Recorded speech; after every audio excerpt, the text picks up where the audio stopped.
Dain. Welcome to this installment of the Tour of Consciousness. It is a great pleasure to be with you. Happy holidays. I hope you're having the most phenomenal holiday season ever. I know some of you are, and I know some of you probably aren't. You know what? That's no wrongness of you if you're not. Please know that's okay. It doesn't mean you're doing or being anything wrong. And I want to just remind you of an old standby. Who does this belong to? Please, please, please remember, at this time of year, 98% of your thoughts, your feelings, and your emotions don't belong to you. I want you to have that as an awareness, because I've been, in the last several days, I've been going, what's going on? And then every time I get it, I go, who does this belong to? And it lightens up. So that's just one thing I wanted to remind you of on this hopefully very happy holiday season. Since last I saw you when I was on my jet ski, between that time and this, there was a period of time where I was in bed for 9 days straight. And, I could get out of bed, go do something for an hour, and then have to go back to bed. So my body was talking. See, I've been traveling nonstop for about the last 3.5 weeks out of the month for about the last 8.5 years. And my body had had enough. It was like, you either take time to rest or I'm gonna kill you. I went, okay, I'll take the first option.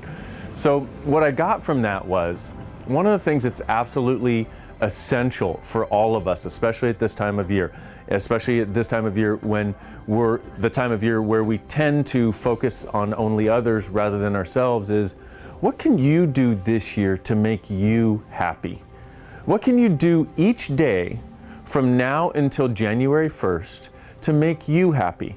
And it may be where you just take a half an hour and let your husband watch the kids, or turn the phone off and don't text and don't tweet and don't Facebook and don't email, all the things of modern life, right? And just take a while for you. It may be enjoying a glass of wine if you're over drinking age and wherever you live. It may be going for a jog. It may be calling somebody that you really love. But what can you do to make you happy at this time of year? And just ask, hey, what can I do to make myself happy right now? Because if you do, and this is a little known secret that most people don't realize exists, if you actually do this year to make you happy, you'll be even happier and even more of a contribution to the people around you. You'll be an even greater gift to the people around you. You'll be a greater inspiration to the people around you, and you'll have a lot more fun this holiday season. So that's my request, that's my invitation, that's the tool for this particular Tour of Consciousness. Let me also say thank you so much for being part of this Tour of Consciousness. Do you have any idea how cool it is to get the emails that you send saying, man, Dain, I was having one of those days and I really needed something and I asked the universe for help, and there you were in my inbox and it's just what I needed to hear. Please keep those emails coming. It is one of the gifts that keeps me going. So thank you so much for that. Thank you for being part of this Tour of Consciousness. And thank you for desiring something different as our world. Oh, one other piece of information you want to have.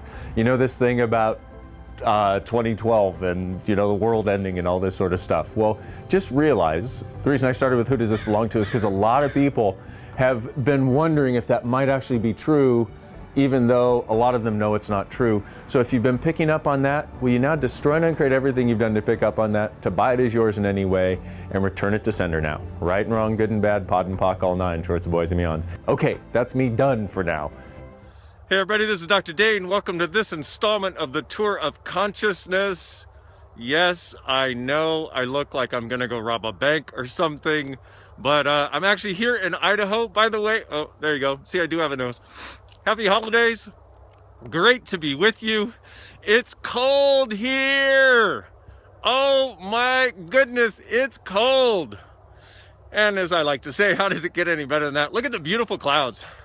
Isn't it amazing? It's like this blanket of clouds, and there's just so much space that you can just see them for miles and miles. So beautiful. So before it snows here, and can you see my breath? I can. Anyway, which is kind of a weird thing, when people say, can you see my breath? It's like, are they actually seeing your breath? Or are they seeing the wetness that condenses because it's so cold when you breathe? Because seeing your breath is kind of a scary concept. Anyway, I'm just saying, what's the tool for today? Well, sorry, I digress. What's the tool for today? Well, here's the thing, is when you're out of your element, how often do you let the element determine what you choose? Okay, there we go. So now I feel like I'm on Monty Python. This is awesome. Okay, how often do you allow the element you're in to determine what you choose? And how often are you willing to create your reality in your world and modify whatever needs to be modified so that you can choose what you'd like to choose? So for example, this morning I wake up, it's 35 degrees Fahrenheit. Okay, that's like 1 degree for those of you doing the Celsius thing. And I'm like, I want to go for a jog. Well, what did I do? Did I go, oh, well, I can't because it's too cold outside? No, I said, hey, Mom, do you have a hat? And she said, yes. And I said, cool, because I brought all kinds of long winter wear so I can go jogging. Check it out. Like, not only will I jog, but I will totally not get run over if I jog in the cold. Of course, as you can see, there's basically nobody around here to run me over anyway.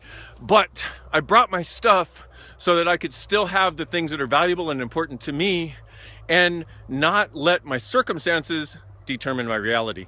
How much of your life have you been allowing your circumstances to determine your reality rather than you making whatever modifications are necessary and still have your reality, still have your life, you're living in your world? How often are you trying to change you to fit circumstances rather than changing the circumstances to fit you and what you know is true and what's actually valuable to you? So everything you've done to try to give up what's valuable to you because circumstances didn't seem to allow that to be, rather than you changing the world to allow that to be, will you destroy it and create it, please? Times a godzillion, right, wrong, good, bad, all nine, pod, poc, shorts, boys, and beyonds. Okay, so Monty Python fans out there, I'm going to go talk to the Knights of Ni. Hey everybody, this is Dr. Dain. Welcome to this installment of the Tour of Consciousness, almost New Year edition. I'd like to have a conversation with you about committing to your life and committing to your living. You know, a lot of you know I've been doing Access for 15 years, and I was doing a lot of personal growth and self-help work for, I don't know, 15, 20 years before that probably. And yet, something came up for me recently within the last several months that I became aware of, where I was living my life with my back door open. Now, what does that mean? Well, what you want to recognize is a lot of us have never truly committed to our lives. It's like, and this may be an advanced concept, maybe an advanced conversation. Some of you may be going, no, I don't want to do this, shut up. And if you're hearing that in your head or thinking that right now, then this conversation is definitely for you. But what I'd like to do is I'd like to sort of prickle you a little bit and open the door, get you to open the door of this possibility so that you can choose it whenever you want to. But basically it's like this. Most of us have, from the time we were sort of like this big, we've been looking around, looking at what everybody else chooses, what everybody else desires, what everybody else tells us is possible, what everybody else says is not possible. And we've basically been living lives according to their point of view and having the back door open on our own life, meaning when do I get to get out? Like truly never committing to us, truly never committing to our own lives. And I'll tell you from personal experience, when you truly do make the commitment to your own life, everything changes. Everything gets easier. Everything falls into place in this amazing way that a lot of people don't even realize can exist. You start to get to have a sense of peace with what you're choosing and who you're being and how you're being in the world. You start to get to have a sense of gratitude for you and the choices that you've made, both the great ones and the not so great ones, because you recognize that they're all part of your choosing and you're creating your life. So how much energy have you used to truly not commit to your life and to make sure that your back door stays open so you can leave yourself at any time? One of the biggest difficulties we have is that we're willing to leave ourselves at any time, and that is killing us. So I guess I'd ask, how much energy have you been using to keep the back door of your life open, and will you destroy and uncreate it, please? Right and wrong, good and bad, pot and pock, all nine, shorts, boys, and beyonds. Now, I've spoken about this for many years because I had the awareness a long time ago that people go into relationship with the back door open. That they go in looking for that person to do whatever it is that is going to give them the freedom to leave. So most people in relationship aren't there really because they're looking to create the relationship and stay there. They're looking for enough evidence so that they can use the back door and get out, partially so they don't have to commit to themselves. Well, when you apply it to yourself, when you look at that and go, wow, I can see where I would do it in relationship or where people would do that in relationship, how am I doing it to myself right now? And just look, for the next 5 or 6 days. Just look at your life and just look and go, hey, is any of this related to me keeping my back door open and not actually committing to my life? And just see what you observe.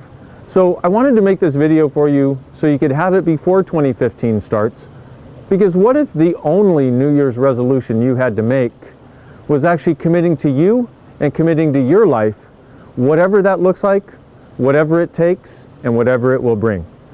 Thank you so much for being part of the Tour of Consciousness. Thank you for being on the planet and being the gift that you are. And what if you recognize that you, truly being you, are the gift, the change, and the possibility this world requires? Look forward to being with you next time, my beautiful friends. Bye.